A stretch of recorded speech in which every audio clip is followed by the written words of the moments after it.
بسم اللہ الرحمن الرحیم۔ السلام علیکم ورحمۃ اللہ وبرکاتہ۔ مہذبانہ ہم بستری کا طریقہ کیا ہونا چاہیے؟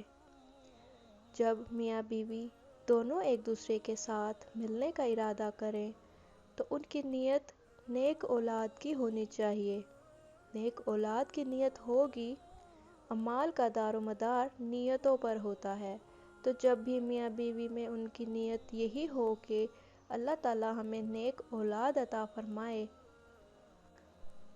جب وہ ایک دوسرے کے ساتھ اکٹھے ہونے کا ارادہ کریں، علماء نے لکھا ہے کہ جب انسان جسم سے اپنے لباس کو ہٹائے، اگر وہ بسم اللہ پڑھ لے تو اللہ تعالیٰ اس کے گرد حفاظت کا ایک پردہ ڈال دیتے ہیں۔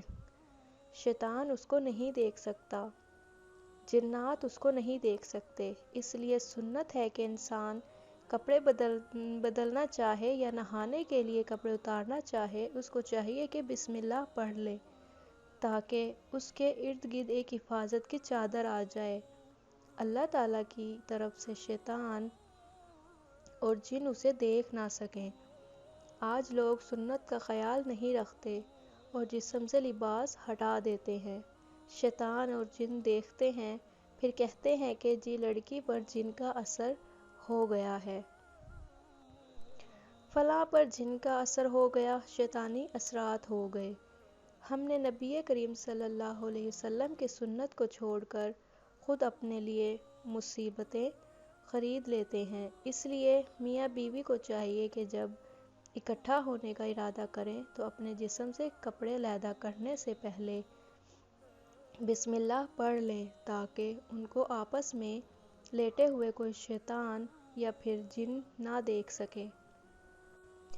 بلکہ شریعت نے یہ بات کہی ہے کہ اگر جسم سے اپنا لباس ہٹائیں تو ایک بڑی چادر ہو جس کے اندر وہ دونوں ایک دوسرے سے ملیں۔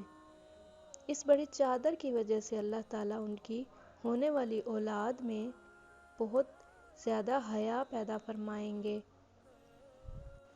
لہٰذا علماء نے اس بات کی کتابوں میں تصدیق کی ہے کہ جن میاں بیوی نے اپنے اوپر بڑی چادر لینے کا اہتمام کیا تو اللہ تعالیٰ نے فطری طور پر ان کی اولاد کو شرمیلا و حیا والا بنایا۔ تو یہ اللہ رب العزت کی طرف سے معاملات ہوتے ہیں۔ دیکھیں شریعت ہمیں کیسی کیسی باریک باتوں کے بارے میں بتا رہی ہے۔ شریعت میں یہ بات بھی فرمائی گئی کہ دونوں کو قبلہ رو نہیں ہونا چاہیے۔ بخاری شریف میں ہم بستری کے وقت کی دعا ہے، مرد کو چاہیے کہ وہ پڑھے۔ ترجمہ: میں اللہ کا نام لے کر میل کرتا ہوں۔ اے اللہ تو ہمیں شیطان سے بچا اور جو اولاد تو ہمیں دے اس کو بھی شیطان سے بچا۔ اور جب مرد کو انزال ہو تو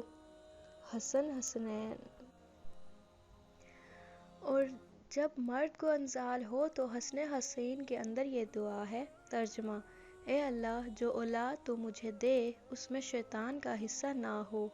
ان دعاؤں کو یاد کر لینا چاہیے۔ چنانچہ جب میاں بیوی دونوں باہم ملیں تو اس کے بعد ان کو چاہیے کہ طہارت کے اندر جلدی کریں۔ جلد کی آخری حد یہ ہے کہ ان کی نماز قضا نہ ہو۔ علماء نے کتابوں میں لکھا ہے کہ اگر میاں بیوی کے میلاد سے اولاد کا نطفہ ٹھہر گیا مگر میاں بیوی کی اگلی نماز قضا ہو گئی تو ان کی اولاد فاسق رہے گی۔ لہٰذا یہ ایسا معاملہ ہے جس میں مردوں اور عورتوں دونوں کی طرف سے کوتاہی ہوتی ہے۔ ملتے ہی پھر اگر اگلی نماز فجر کی ہے تو قضا ہو گئی یا کوئی اور نماز ہے تو قضا ہو گئی۔ عورتیں غسل کرنے میں زراستی کرتی ہیں اور اس میں نماز قضا کر بیٹھتی ہیں۔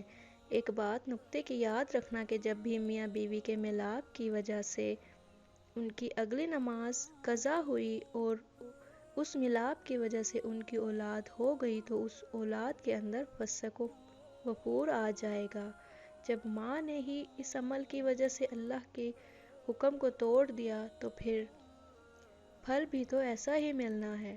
لہٰذا جب بھی ایک دوسرے کے ساتھ ملیں یا باہم شریعت کے احکام کے مطابق ہو، ان کی وجہ سے نمازیں قضا نہ ہو، بے شرمی اور بے حیائی کا معاملہ نہ ہو، بلکہ اللہ سے نیک اولاد کی تمنا ہو۔ جانوروں والا مسئلہ نہیں ہونا چاہیے۔ اللہ پاک ہم سب کو اولاد صالحہ عطا فرمائے، آمین۔